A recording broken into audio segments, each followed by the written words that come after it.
ಇದೇ ವಿಚಾರಕ್ಕೆ ಸಂಬಂಧಪಟ್ಟಂತೆ ಬಿಜೆಪಿ ಇಡೀ ಪ್ರಕರಣವನ್ನ ಅಸ್ತ್ರವಾಗಿ ಬಳಕೆ ಮಾಡ್ಕೋತಾ ಇದೆ. ರಾಜ್ಯ ರಾಜಕಾರಣದಲ್ಲಿ ಹನಿ ಟ್ರ್ಯಾಪ್ ಹಲ್ಚಲನ್ನ ಸೃಷ್ಟಿ ಮಾಡಿದೆ.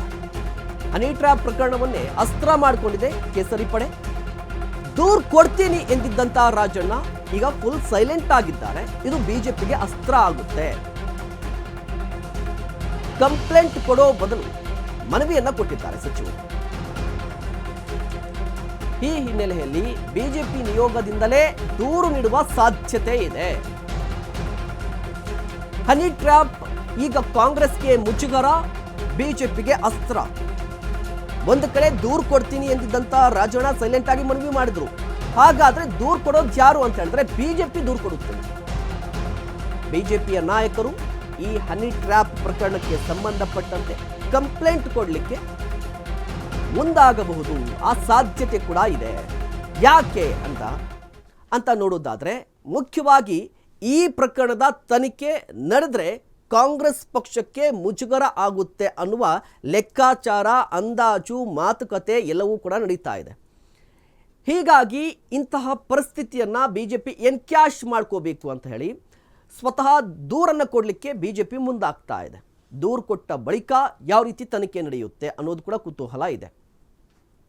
ಈಗಾಗಲೇ ಬಿಜೆಪಿ ಕೂಡ ಎಲ್ಲ ರೀತಿಯ ಪ್ರಯತ್ನವನ್ನು ಮಾಡ್ತಾ ಇದೆ. ಒಂದು ಸದನದ ಒಳಗಡೆ ಹೋರಾಟವನ್ನು ಮಾಡಿದ್ದು, ಹೊರಗಡೆ ಹೋರಾಟವನ್ನು ಮಾಡಿದ್ದು. ಇದಾದ ಬಳಿಕ ಪರಮೇಶ್ವರ್ ಅವರು ಹೇಳ್ತಾ ಇದ್ರು ದೂರು ಕೊಡಲಿ ಅಂತ ಹೇಳಿ. ಬಟ್ ಈಗ ಮನವಿ ಮಾತ್ರ ಸಲ್ಲಿಕೆ ಆಗಿದೆ. ಹನಿ ಟ್ರ್ಯಾಪ್ ವಿರುದ್ಧ ದೂರು ನೀಡುವುದಕ್ಕೆ ಕೇಸರಿ ಪಡೆ ಮುಂದಾಗಿದೆ. ಪೊಲೀಸ್ ಹಿರಿಯ ಅಧಿಕಾರಿಗಳಿಗೆ ಬಿಜೆಪಿ ನಿಯೋಗ ದೂರನ್ನು ಕೊಡುತ್ತಂತೆ. ಹನಿ ಟ್ರ್ಯಾಪ್ ವಿರುದ್ಧ ಇವತ್ತು ದೂರು ಕೊಡ್ತಾರಾ ಬಿಜೆಪಿ ಕಲಿಗಳು ಗೊತ್ತಿಲ್ಲ. ಬಟ್ ದೂರು ಕೊಡ್ಲಿಕ್ಕಂತೂ ಪ್ಲಾನ್ ಆಗಿದೆ. ಹನಿ ಟ್ರ್ಯಾಪ್ ಪ್ರಕರಣ ಗಂಭೀರವಾಗಿ ತೆಗೆದುಕೊಂಡಿದೆ ಬಿಜೆಪಿ. ಈಗಾಗಲೇ ಹನಿ ಟ್ರ್ಯಾಪ್ ಜಾಲದ ಬಗ್ಗೆ ರಾಜ್ಯಾಧ್ಯಕ್ಷರಿಗೆ ಮಾಹಿತಿ ಇದೆಯಂತೆ. ಒಂದು ಕಡೆ ಕೆಎನ್ ರಾಜಣ್ಣ ದೂರು ಕೊಡಲಿಲ್ಲ. ಹೀಗಾಗಿ ಸರ್ಕಾರ ತನಿಖೆ ನಡೆಸುತ್ತಾ ಇಲ್ವಾ ಗೊತ್ತಿಲ್ಲ. ಆದರೆ ಈ ಪ್ರಕರಣವನ್ನು ಅಥವಾ ಈ ವಿಚಾರವನ್ನು ತನಿಖೆ ನಡೆಸಲೇಬೇಕು ಅಂತ ಬಿಜೆಪಿ ಪಟ್ಟನ್ನು ಹಿಡಿದಿದೆ. ಸದನದಲ್ಲಿ ವಿಪಕ್ಷ ನಾಯಕ ಆರ್ ಅಶೋಕ್ ಅವರು ಒತ್ತಾಯವನ್ನು ಮಾಡ್ತಾ ಇದ್ರು, SIT ರಚನೆ ಮಾಡ್ರಿ ಅಂತ ಹೇಳಿದ್ರು. ಬಿಜೆಪಿ ನಾಯಕರು ಸಿಐಡಿಗೆ ಈ ತನಿಖೆಯನ್ನು ಕೊಡಬೇಕು ಅಂತ ಹೇಳ್ತಾ ಇರುವಂಥದ್ದು. ಆದರೆ ಸರ್ಕಾರ ಹೇಳಿದ್ದು, ಪರಮೇಶ್ವರ್ ಅವರು ಹೇಳ್ತಾ ಇದ್ದು ದೂರೇ ಕೊಟ್ಟಿಲ್ಲ, ಹೇಗೆ ಕೊಡಲಿ ಅಂತ.